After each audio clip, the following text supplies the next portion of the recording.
అజారుద్దీన్కి మొండి చేయి. ఎమ్మెల్సీగా ఎంపిక చేయడం అనుమానమే.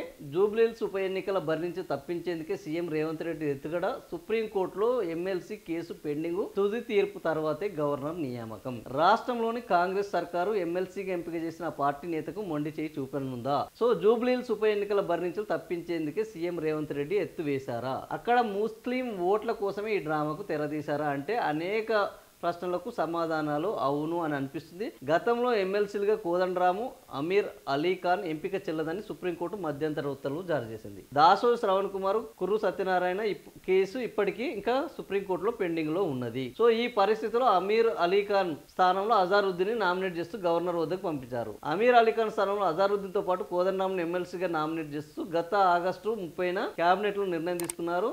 రాజకీయ నేపథ్యం ఉన్నదనే కారణంతో దాసోజు శ్రావణ్, కుర్రు సత్యనారాయణ అభ్యర్థిత్వాన్ని గత గవర్నర్ తమిళసై ఆమె తిరస్కరించారు. వీటిపైన వాళ్ళు హైకోర్టుకు వెళ్లారు. ఆ తర్వాత హైకోర్టు నుంచి వెళ్ళి కోదండరాంని ఎమ్మెల్సీగా ప్రతిపాదించాక గవర్నర్ ఆమోదించారు. వాళ్ళ ఎన్నిక చెల్లదు అని చెప్పారు. సో ఇప్పుడు ఏమైంది?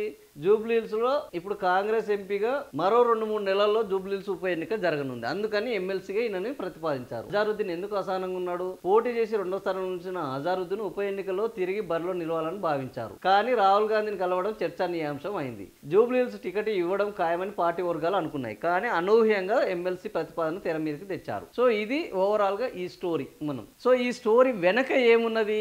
అసలు ఈ స్టోరీలో నిజం ఏముందంటే ఒకటి మాత్రం వాస్తవం. ఈ రోజు గత ఎన్నికల్లో అజారుద్దీన్ పోటీ చేశాడు, ఓడిపోయాడు. అక్కడ మాగంటి గోపీనాథ్ మీద ఓడిపోయాడు, రన్నర్ అప్ గా నిలిచారు. ఆయన విన్నరు, ఈయన రన్నరు. ఇంతవరకు బాగానే ఉన్నది. మళ్ళా గోపీనాథ్ అకస్మాత్తుగా చనిపోవడం అనారోగ్య కారణాల వల్ల అజారుద్దీన్కి కలిసి వచ్చింది అనుకున్నాడు. సో కాంగ్రెస్ ప్రభుత్వం అధికారంలో ఉన్నది, ఈసారైనా తన కోరిక నెరవేరుతుంది అనుకోని ఆయన తన ప్రయత్నాలన్నీ సిద్ధం చేసుకున్నాడు. దాదాపుగా నాకు టికెట్ వస్తుందని కూడా ఆయన ప్రకటించాడు మీడియాలోనే. కానీ అనూహ్యంగా ఏం జరిగింది అంటే కాంగ్రెస్ ప్రభుత్వం ఆయన పోయి కేంద్రంలో ఆయన ప్రయత్నాలన్నీ చేసుకుంటున్నాడు.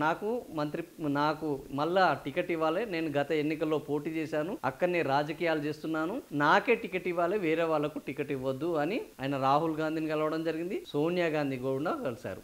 సో ఇదేదో పరిస్థితి మన చేతుల్లో ఉన్నట్టు కనిపించడం లేదు. ఆయన సొంత ప్రయత్నం ఆయన చేసుకుంటున్నారు.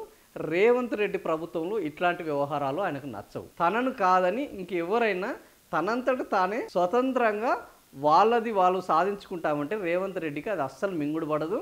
దాంతో ఆయన కొత్త ప్లాన్ ఏంది? మళ్ళా నమ్మించాలి ఫస్ట్, ఆ తర్వాత మోసం. ఈరోజు అజారుద్దీన్ కూడా అదే జరగబోతుంది అనేది ఈరోజు అతనిలోని అసహనము, అతని చుట్టుపక్కల ఉన్న వ్యక్తులు చెప్తున్నది. ఆయన కూడా ఈరోజు అదే నమ్మకానికి వస్తున్నది. ఏంది అంటే ఎమ్మెల్సీగా నామినేట్ చేయడం. నిన్ను ఎమ్మెల్సీ చేస్తాము, నువ్వు ఇంకా ఈ ఎమ్మెల్యే వద్దు, ఈ ఎమ్మెల్యే పెట్టాలంటే ఇప్పుడు 100 కోట్ల రూపాయలు ఖర్చు అవుతాయి, గెలుస్తామా లేదా, ఇవన్నీ అనేక ప్రశ్నలు ఉన్నాయి. ఈడ ఎవడు సహకరిస్తాడు? ఇక్కడ మైనారిటీ ఓట్లు ఒక 90-95 వేలు ఉన్నట్టున్నాయి. సో వాళ్ళందరూ రేపు నిన్ను పెడితే ఎంఐఎం వాళ్ళు ఒప్పుకోవట్లేదు. అజారుద్దీన్ పెడతామంటే ఎంఐఎం వాళ్ళు కూడా ఒప్పుకోవట్లేదు. వాళ్ళు ఒక అభ్యర్థిని పెడతారు, వాళ్ళు ఒక అభ్యర్థిని పెడితే ఈ ఓట్లు చీలిపోతాయి, ఈ ఓట్లు చీలిపోతే నువ్వు ఓడిపోతావని ఆయన మంచిగా మైండ్ వాష్ చేసి ఆయనని ఎమ్మెల్సీ పేరుతోటి తప్పించడం జరిగింది. ఇది వెనక జరిగింది. సో నువ్వు ఓడిపోతావు ఆయన ఫిక్స్ చేశారు. ఫస్ట్ ఇవి సాధారణ ఎన్నికలు కాదు, ఇవి ఉప ఎన్నికలు. ఉప ఎన్నికలు అంటే సాధారణ ఎన్నికల లెక్క చూడడానికి వీల్లేదు అన్నారు. ఆయన కూడా కన్విన్స్ అయ్యాడు.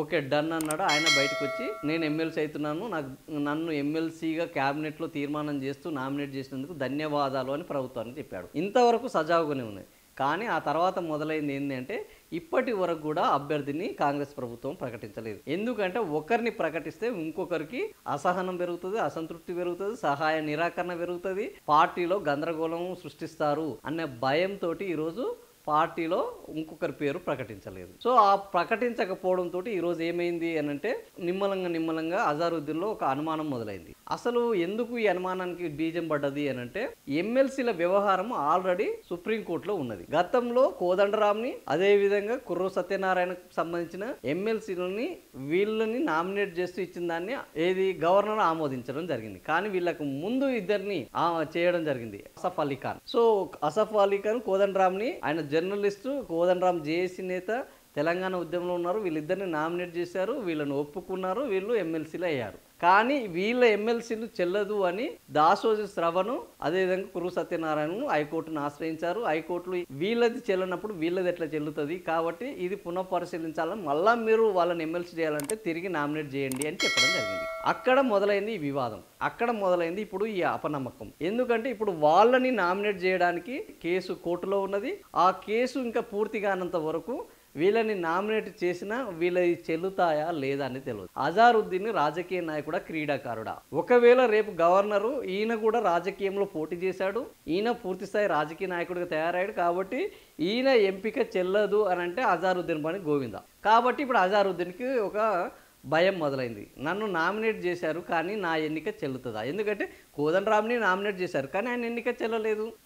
అసఫ్ అలీ ఖాన్ జర్నలిస్ట్ నామినేట్ చేశారు, ఆయన ఎన్నిక చెల్లలేదు. దాసోజు శ్రావణ్ని ఎన్నిక చెల్లలేదు. సో ఈ రకంగా కుర్రు సత్యనారాయణ ఎన్నిక చెల్లలేదు. వీళ్ళ ఎన్నికలు చెల్లినప్పుడు రేపు నన్ను నామినేట్ చేస్తే నా ఎన్నిక చెల్లుతుందా? సో చెల్లని ఎన్నికలో నన్ను నామినేట్ చేసి నన్ను మోసం చేస్తున్నారు అన్న భావన ఆయన పెరిగిపోతుంది, ఆయన చుట్టూ ఉన్న వాళ్ళలో కలుగుతుంది. ఫలితంగా ఇప్పుడు ఆయన ఈ ఎన్నికల్లో ఆయనకు ఈ భావన పెరుగుతుందా లేదా అనేది పక్కన పెడితే ఈ ఎన్నికల్లో అజారుద్దీన్ ముస్లిం ఓట్ల కోసము కాంగ్రెస్ అభ్యర్థి కోసము పాటు పడతారా లేదా? ఇంతకా కాంగ్రెస్ అభ్యర్థి ఎవరు? ఇప్పుడు రకరకాల పేర్లు అంజన్ కుమార్ యాదవ్ అడుగుతున్నాడు, అదే విధంగా నవీన్ యాదవ్ అడుగుతున్నారు. బీసీల నేపథ్యంలో ఇవాళ విజయలక్ష్మి మేయర్ గా ఉన్నారు, ఆమె బీసీ అడుగుతున్నారు. లేదు ఇది మా నాన్న సంస్థానం, మా నాన్నకు చాలా మంది ఓటర్లు ఉన్నారు అని పీజీఆర్ కూతురు విజయారెడ్డి అడుగుతున్నారు, ఫాహిం ఖురేషి అడుగుతున్నాడు. ఇట్లా అన్ని వర్గాలు, బొంతు రామోహన్ నేను మేయర్ గా ఉన్నాను, నాకెందుకు ఇవ్వరు, నేను బీసీ అభ్యర్థిని, నేను ఈ నగరానికి మొత్తం పరిచయం ఉన్న అభ్యర్థిని, నన్ను కాంగ్రెస్ లోకి తీసుకొచ్చారు, నాకు హామీ ఇచ్చారు, నాకు గత ఎన్నికలలో కనీసం ఇప్పుడన్నా అవకాశం ఇవ్వండి అని బొంతు రామోహన్ అడుగుతున్నారు. బండి రమేష్ అడుగుతున్నాడు, ఇది కమ్మ సామాజిక వర్గానికి సంబంధించింది. గతంలో మాగంటి గోపీనాథ్ కమ్మ సామాజిక వర్గానికి చెందిన ఆయన, అందుకనే ఇక్కడ ఆయన గెలిచాడు. సో వాళ్ళ స్థానంలో ఓడిపోయింది కాబట్టి కాంగ్రెస్ నుంచి నాకు ఇస్తే నేను గెలుస్తానని బండి రమేష్ అడుగుతున్నాడు. బీఆర్ఎస్ నుంచి ఆల్రెడీ కమ్మ సామాజిక వర్గానికి చెందిన ఆయన వైఫే ఉన్నది, వాళ్ళని కొట్టాలంటే నాకే ఇవ్వాలని బండి రమేష్ అంటున్నారు. ఈ రకరకాల ఈక్వేషన్స్ నేపథ్యంలో కాంగ్రెస్లో ఒక అంతర్యుద్ధం జూబ్లీహిల్స్ ఉప ఎన్నిక పైన మొదలైంది. జూబ్లీహిల్స్ ఉప ఎన్నిక గెలవడం ఓడవడం పక్కన పెడితే ఇప్పుడు ఈ నాయకులను ఒక తాటి మీదకి తీసుకురావడం కాంగ్రెస్ పార్టీకి పెద్ద సవాల్గా మారింది. ఈ సవాళ్ళ నేపథ్యంలో ముఖ్యమంత్రి రేవంత్ రెడ్డి ఎవరిని నమ్మిస్తున్నారు, ఎవరిని మోసం చేయబోతున్నారు, నమ్మితే మోసం అవుతుంది అన్న భావన ఆల్రెడీ. ఎందుకు అనంటే రాజగోపాల్ రెడ్డి కూడా ముఖ్యమంత్రి రేవంత్ రెడ్డి కాంగ్రెస్ పార్టీ వీళ్ళందరూ కలిసి నువ్వు పార్టీలోకి వస్తే, ఆయన బీజేపీ నుంచి కాంగ్రెస్లోకి వచ్చాడు, పార్టీలోకి వస్తే మంత్రి పదవి ఇస్తాము అన్నారు.